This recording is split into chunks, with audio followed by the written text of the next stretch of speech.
할렐루야.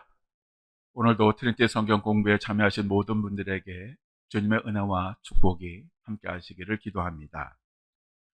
이번 학기에도 성령의 도우심을 통해서 성경의 내용을 바로 알아가는 그런 귀한 시간이 되시기를 바랍니다. 공부를 시작하면서 한 가지 당부드릴 것은, 공부를 할 때 스크린에 이제 성경 말씀이 올라올 때가 있습니다. 비록 집에서 혼자 인터넷으로 성경 공부를 하더라도 소리를 내어서 그 성경 말씀을 반드시 읽어 주시기를 바랍니다. 공부에 꼭 필요한 과정입니다. 저는 여러분이 소리 내어 읽는지 알 수 없지만 우리 하나님은 바로 여러분이 계신 그 자리에서 보고 듣고 계신 줄 믿습니다. 그러니까 반드시 성경 구절이 뜨면 소리 내어 의미를 생각하면서 함께 읽어 주시기를 바랍니다. 우리 산성교회에서 2022년에 트리니티 성경 공부를 시작했는데 벌써 9번째 학기를 맞이하였습니다. 가랑비에 옷 젖는다 라고 하는 말이 있듯이 하나님의 말씀을 지속적으로 들음으로써 여러분의 삶에도 놀라운 변화가 있으시기를 기도합니다. 사실 하나님의 말씀을 단순히 배우고 아는 것은 큰 의미가 없습니다. 모르는 게 약이라고 하는 말이 있습니다. 우리는 말만 잘하는 교인이 되어서는 안 됩니다. 말도 잘하는 그러한 교인이 되어야 합니다. 요한계시록 1장 3절에 이 예언의 말씀을 읽는 자와 듣는 자와 그 가운데 기록한 것을 지키는 자는 복이 있나니 때가 가까움이라 라고 말씀하고 있습니다. 하나님의 말씀을 잘 지키는 사람에게 하나님의 복이 주어집니다. 그리고 요한일서 2장 17절에 이 세상도 그 정욕도 지나가되 오직 하나님의 뜻을 행하는 자는 영원히 거하느니라 라고 말씀하고 있습니다. 우리가 배운 하나님의 말씀을 행동으로 옮길 때 하나님의 복을 누릴 수가 있는 것입니다. 성경의 내용은 크게 내용에 따라서 세 부분으로 나누어집니다. 이것은 구약 성경과 신약 성경이 동일합니다. 첫째는 역사서이고, 두 번째로는 체험서이고, 세 번째로는 예언서입니다. 그러면 구약 성경의 내용을 조금 더 구체적으로 살펴보면 다음과 같습니다. 첫째는 역사서입니다. 이 역사서란 말 그대로 하나님의 역사, His story 그러죠. 우리가 보통 히스토리라고 영어를 얘기하는데 그것은 His story입니다. 즉 하나님의 역사를 기록한 그런 책으로서 구약에서 창세기부터 에스더까지 17권이 바로 이 역사서에 해당이 됩니다. 이 역사서는 세상 창조로부터 이스라엘 백성들이 바벨론 포로에서 돌아와서 예루살렘을 재건하기까지의 이야기를 기록을 하고 있습니다. 우리들은 이 역사서를 통해서 구약 성경 전체의 흐름을 알 수가 있습니다. 그리고 이 구약의 역사서는 다시 두 개로 나누어집니다. 창세기, 출애굽기, 레위기, 민수기, 신명기를 율법서, 토라라고도 합니다. 그리고 모세가 기록했다고 해서 모세오경이라고도 합니다. 그렇지만 이 모세오경에 모세가 죽은 이후의 이야기도 기록되어 있는 것으로 보아서 온전히 모세가 다 기록한 것은 아닙니다. 그리고 이 모세오경 다음에 여호수아부터 에스더까지 총 12권이 있는데 이것은 약속의 땅인 가나안에서의 유다 민족의 파란만장한 역사를 이야기하고 있습니다. 그리고 두 번째로 체험서입니다. 이 체험서는 시적 형식으로 쓰여졌다고 해서 시가서라고도 하고 지혜와 찬양과 묵상과 고난과 인생의 문제를 이야기합니다. 욥기와 시편과 잠언, 전도서, 아가 이 5권이 바로 이 체험서에 해당이 됩니다. 이 시가서의 내용과 순서를 보면 대체적으로 시간 순으로 되어 있는데 처음에는 고난, 욥기를 통해서 이 고난을 언급하고 그 다음에 고난 속에서 인간은 유한한 존재임을 깨닫고 하나님께 예배를 하게 됩니다. 바로 그것이 시편이고 세상을 살기 위하여 하나님의 지혜가 필요함을 깨달아 지혜를 구하게 되는데 이것이 잠언이고 바로 그러한 지혜를 인생의 목표로 삼고 살아가는 것 바로 이것이 전도서이고 그리고 이것을 결혼 생활에 적용하는 것이 바로 아가입니다. 그리고 이 5권의 시가서 가운데 욥기와 잠언과 전도서를 지혜서라고 부릅니다. 세 번째로 예언서입니다. 이 예언서는 선지자들이 전한 하나님의 말씀을 기록하고 있는 책들입니다. 이사야로부터 말라기까지 총 17권이 해당이 됩니다. 이번 학기에는 시가서 가운데 지혜서 3권, 즉 삶의 지혜를 다룬 욥기와 잠언과 전도서를 공부하게 됩니다. 하나님이 주시는 지혜에 기초하여 인간이 어떤 삶을 살아야 하는지, 그 결과와 보상이 무엇인지, 그리고 그 과정에서 어떤 모순에 부딪히게 되는지, 그리고 그러한 모순을 어떻게 극복하는지에 대해서 이 지혜서가 다루고 있습니다. 즉 지혜서를 한마디로 말하면 어떻게 사는 것이 바른 삶이고 성공적인 삶인가라고 하는 것을 제시하고 있습니다. 여기에서 바른 삶이라고 하는 것은 의로운 삶을 가리키는 것입니다. 따라서 지혜서는 의로운 삶을 제시하는 것입니다. 이 지혜서의 주제가 되는 말씀은 시편 111편 10절인데 여호와를 경외함이 지혜의 근본이라 그의 계명을 지키는 자는 다 훌륭한 지각을 가진 자이니 여호와를 찬양함이 영원히 계속되리로다 라고 말씀하고 있습니다. 하나님을 경외하는 것이 지혜의 근본이다 라고 말씀을 하고 있는 것입니다. 이 지혜는 하나님으로부터 오는 지혜가 있고 세상으로부터 오는 지혜가 있습니다. 하나님으로부터 오는 지혜는 하나님을 경외함으로 하나님께서 주시는 것이고 세상으로부터 오는 지혜는 세상에서 얻는 것입니다. 조금 전에 읽은 시편 111편 10절뿐만 아니라 잠언 1장 7절에도 여호와를 경외하는 것이 지식의 근본이거늘 미련한 자는 지혜와 훈계를 멸시하느니라 라고 말씀하고 있고 잠언 9장 10절에 여호와를 경외하는 것이 지혜의 근본이요 거룩하신 자를 아는 것이 명철이니라 라고 말씀하고 있습니다. 하나님으로부터 오는 지혜는 하나님의 말씀이 중심이 되는 것이고 세상으로부터 오는 지혜는 인간, 즉 내 자신 그리고 세상적 지식이 중심이 되는 것입니다. 하나님으로부터 오는 지혜대로 사는 사람은 생명을 얻게 되고 세상으로부터 오는 지혜대로 사는 사람은 결국 멸망을 얻게 되는 것입니다. 오늘날 수많은 성도 가정에서 자녀들을 양육할 때에 자녀들에게 하나님으로부터 오는 지혜보다는 먼저 세상으로부터 오는 지혜를 배우라고 강요를 합니다. 사실 세상으로부터 오는 지혜는 세상을 살아가는데 도움이 될지는 몰라도 구원에 이르게 할 수는 없습니다. 우리는 잠깐의 육신의 삶보다는 영원한 삶이 먼저가 되어야 하고 먼저 구해야 합니다. 인간의 타락은 하나님의 말씀이 아니라 인간의 생각과 판단을 우선하였을 때 시작이 되었습니다. 즉 아담과 하와는 선악과를 따먹지 말라는 하나님의 말씀보다는 선악과를 먹으면 눈이 밝아질 것이라고 하는 사탄의 말을 믿고 선택함으로써 타락하게 된 것입니다. 지혜의 왕인 솔로몬의 그 지혜는 하나님을 경외함으로써 받은 것입니다. 우리 지혜는 바로 하나님을 경외함으로써 주어지는 것임을 우리들은 늘 잊지를 말아야 됩니다.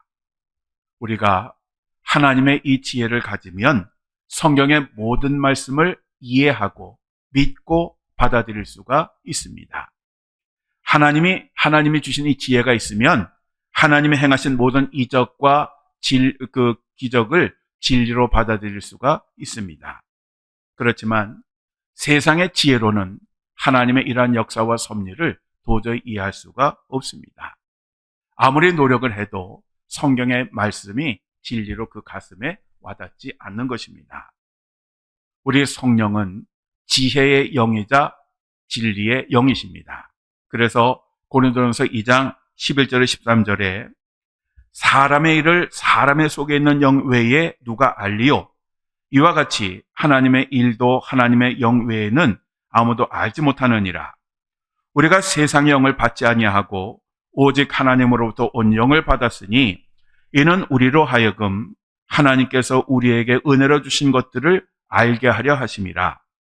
우리가 이것을 말하거니와 사람의 지혜가 가르친 말로 아니하고 오직 성령께서 가르친 것으로 하니 영적인 일은 영적인 것으로 분별하느니라 라고 말씀하고 있습니다. 하나님의 생각은 하나님의 영만이 정확하게 알 수가 있습니다. 그래서 하나님은 하나님의 생각과 하나님의 지혜를 제대로 알라고 우리들에게 성령을 보내주셨습니다.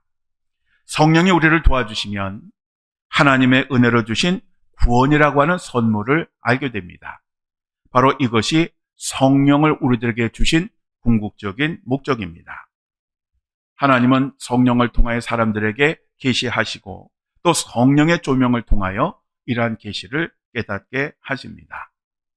또한 요한복음 16장 12절에서 13절에 내가 아직도 너에게 이를 것이 많으나 지금은 너희가 감당하지 못하리라. 그러나 진리의 성령이 오시면 그가 너희를 모든 진리 가운데로 인도하시리니 그가 스스로 말하지 않고 오직 들은 것을 말하며 장래일을 너희에게 알리시리라 라고 예수님이 말씀하고 있습니다. 이것을 꼭 기억하시고 이번 학기를 통해서 하나님의 지혜를 더욱더 배워나가는 귀한 시간이 되시기를 바랍니다.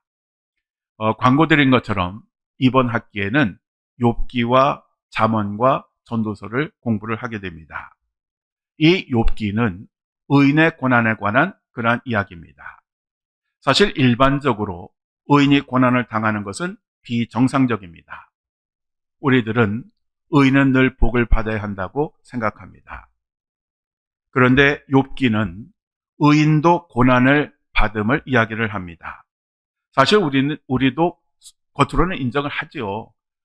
의인도 당연히 세상을 살다 보면 당연히 고난을 받는다고 이야기를 합니다. 그러나 막상 내게 고난이 닥치게 되면 우리는 어떤 생각을 하느냐 하면 왜 내게? 왜 하나님을 믿는 사람에게? 라고 하는 그러한 부정적인 생각을 가지게 됩니다. 그래서 우리들은 겉으로는 인정할지 몰라도 이 내 마음으로는 의인에게 고난이 오는 것을 인정하지를 않습니다. 그래서 차마 겉으로 이야기 못하는 것들을 이 욥에서는 그대로 표출을 하고 있습니다. 그런데 이러한 고난의 문제는 어떻게 해결될 수 있느냐? 하나님을 바로 알 때 해결이 됩니다. 이전까지는 자기 노력과 의지를 가지고 하나님을 열심히 섬겼는데 이 고난이 오니까 그 고난의 문제를 해결하기 위해서 몸부림치다가 하나님이 어떤 분이신가? 라고 하는 것을 깨닫게 되고 하나님 중심의 삶으로 그 삶이 전환됨으로써 이 고난의 문제도 자동적으로 해결이 되는 것입니다. 즉 욥은 하나님의 지혜를 알게 됨으로써 고난의 문제를 해결을 하였습니다. 그 다음 책인 잠언은 하나님이 솔로몬에게 주신 지혜의 교훈을 모아놓은 책입니다.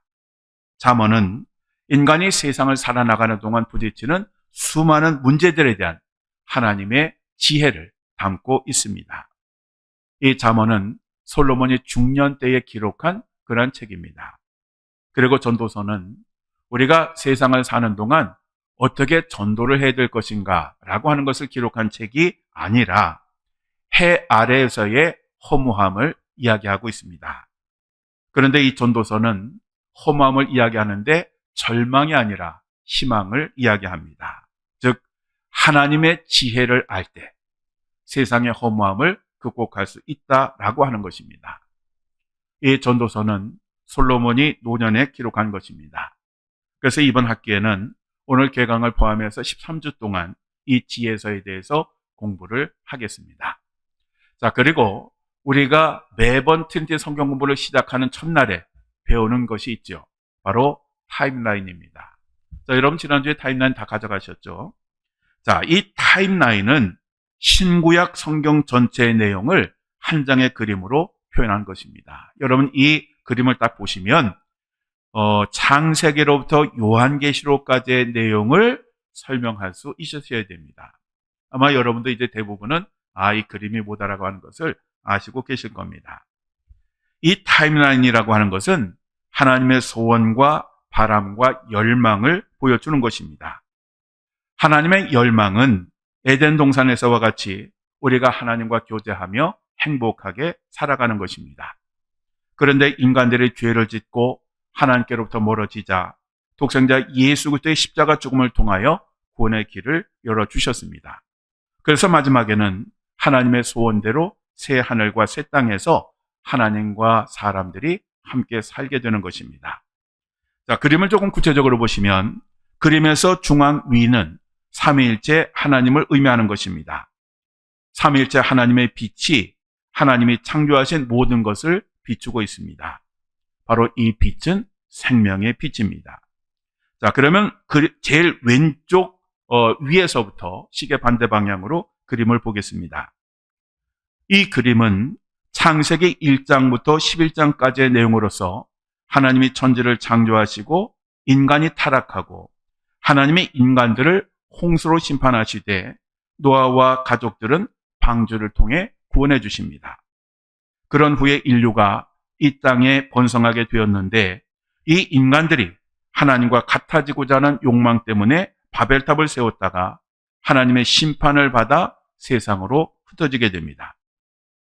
하나님은 비록 인간들을 징계하셨지만 인류 구원을 위한 계획을 세우시고 구원의 역사를 시작하셨습니다. 그림에서 네 사람이 나오는데 하나님은 믿음의 조상인 아브라함, 이삭, 야곱, 요셉을 택하시고 야곱의 때에 이 모든 가족들을 애굽으로 가게 하셨습니다. 야곱의 가족들은 하나님의 치밀한 계획과 준비를 따라서 그리고 애굽에 먼저 가서 총리가 되어 있었던 요셉의 도움으로 애굽에서 가장 기름진 땅인 고센에 정착을 하였습니다. 그리고 그곳에서 자손들도 많이 낳고 잘 먹고 잘 살았습니다. 그렇지만 요셉이 죽은 후에 순수 애굽 혈통 왕조가 애굽에 들어서면서 이 이스라엘 백성들은 애굽 백성들의 노예로 전락합니다. 처음에 애굽에 정착했을 때에는 70여 명에 불과했던 하나의 부족이 시간이 지나면서 수백만 명으로 늘어나자 애굽 사람들은 위기의식을 느꼈고 그래서 이스라엘 백성들을 아주 혹독하게 탄압하고 심지어는 민족 말살 정책을 강행을 하였습니다. 이스라엘 백성들은 이 애굽으로 간 그때부터 무려 400년 동안 이러한 어려움과 고난을 당하였습니다. 그러자 이스라엘 백성들은 하나님의 도우심을 간절히 구했고 그래서 하나님은 이때를 위해 미리 준비해 두신 모세를 통하여 출애굽하게 하셨습니다. 그 후에 이스라엘 백성들은 모세의 인도하에 홍해를 건너고 시내산으로 갑니다. 이 시내산에서 아주 중요한 세 가지 사건이 있었는데 하나는 그들이 하나님의 백성이 되고 하나님이 그들의 하나님이 된다고 하는 그러한 개혁을 체결한 것이고 두 번째로는 모세가 이스라엘 백성들을 대신해서 그들이 지켜야 할 10계명의 돌판을 받은 것이고 그리고 세 번째로는 성전의 모형이 되는 성막을 만들었던 것입니다. 그리고 이 시내산을 출발해서 40여 년 만에 결국 여호수아의 지휘 아래 요단강을 건너서 가나안 땅을 정복하고 살게 됩니다. 바로 이때부터 사사시대가 시작이 됩니다. 사사시대는 영적으로 굴곡이 심하던 때였습니다. 그림에서 보시는 것처럼 선이 오르락 내리락 하는 것은 이스라엘 백성들의 영적인 굴곡을 의미하는 것입니다. 그들의 믿음이 온탕과 냉탕을 오갔습니다. 그리고 그림에서 두루마리와 망치와 칼이 있는데 이것은 사사시대의 사사들의 임무를 보여주는 것입니다. 당시 지도자였던 사사들은 전쟁의 지휘관이기도 하였고 종교의 그 모든 법의 재판관이기도 하였고 또 하나님의 말씀을 가르치는 선생님이기도 하였습니다. 이러한 사사시대가 약 340에서 350년이 지나고 이제 왕정시대가 시작이 됩니다. 초대 왕인 사울, 두 번째 다윗, 세 번째 솔로몬 왕 때까지는 통일 왕국이었는데 솔로몬이 타락하면서 네 번째 왕인 르호보암 시대에 나라가 북이스라엘과 남유다 둘로 쪼개집니다. 그림에서 보시면 세 개의 왕관, 이것은 사울과 다윗과 솔로몬을 상징하는 것이고 그 후에 두 개의 왕관으로 나눠지는 것이 바로 이것이 북이스라엘과 남유다를 가리키는 것입니다. 그림에서 사람의 손은 예언자들을, 그리고 손가락은 죄를 지적하는 것을 표현한 것입니다. 이때 예언자들은 인간의 죄를 지적하면서 회개를 촉구하였습니다. 그렇지만 이스라엘 백성들은 계속 죄를 지었고, 그래서 BC 722년에 북이스라엘은 아수르 제국에게 멸망하였고, BC 586년에는 남유다가 바벨론 제국에 멸망함으로써 이스라엘의 역사는 끝나는 것처럼 보입니다. 바벨론으로 끌려간 이스라엘 백성들은 70년 동안 그곳에서 포로 생활을 해야 했습니다. 그리고 70년의 징계 기간이 끝난 후에 하나님은 바사 제국으로 하여금 이 바벨론 제국을 무너뜨리게 하셨고, 바사 제국의 고레스 왕을 통해서 이스라엘 백성들을 다시 예루살렘으로 돌아가도록 그렇게 하셨습니다. 이 고레스 왕은 이스라엘 백성들을 고국으로 돌려보내 주었을 뿐만 아니라 그들이 돌아갈 때 예루살렘은 재건할 수 있도록 건축 재료도 지원해 주었고 행정적인 조치도 해 주었습니다. 이렇게 예루살렘이 재건된 후에 400년 동안의 신구약 중간기가 있습니다. 이 신구약 중간기를 침묵기라고도 합니다. 그 이유는 이 기간 동안에는 공인된 선지자가 없었기 때문입니다. 그래서 이 기간은 어떻게 보면 영적인 침체이기도 합니다. 그렇지만 이 시기는 하나님이 구체적으로 인류 구원을 준비하고 계셨던 그러한 기간이었습니다. 그리고 이 기간이 끝나고 예수님이 이 땅에 오심으로써 신구약 중간기는 끝이 나고 신약 시대가 시작이 되었습니다. 그리고 예수님이 십자가에서 죽으시고 부활 승천하신 후에는 성령이 임재하시고 교회가 시작이 됩니다. 그 다음 그림은 바울 서신과 일반 서신의 내용입니다. 당시 교회들은 지도자들이나 전통이나 경험이 부족했고, 또 수많은 고난과 박해가 있었고, 마귀의 역사로 교인들이 실족하는 그러한 일들이 많았습니다.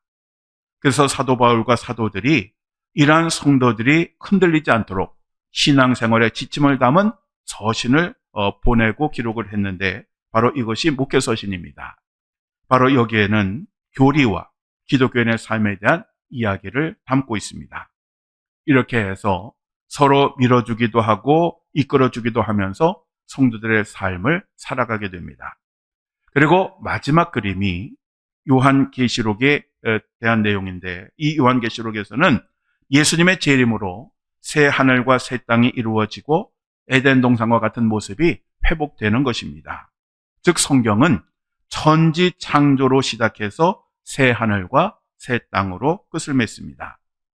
그림에서 보시면 에덴 동산에서 새 하늘과 새 땅까지 이르는 점선이 나옵니다.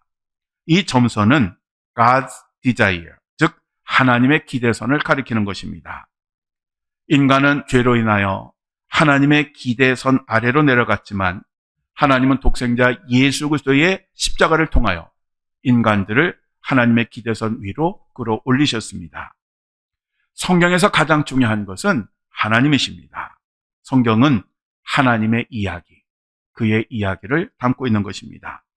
그리고 이러한 하나님의 관심의 초점은 바로 인간입니다. 성경은 하나님이 인간을 구원하시는 그러한 이야기를 하고 있는 것입니다. 따라서 이러한 관점에서 성경을 보아야 성경을 바로 이해할 수가 있습니다. 바로 이러한 관점을 가지고 이번 학기에 지혜서를 공부하겠습니다.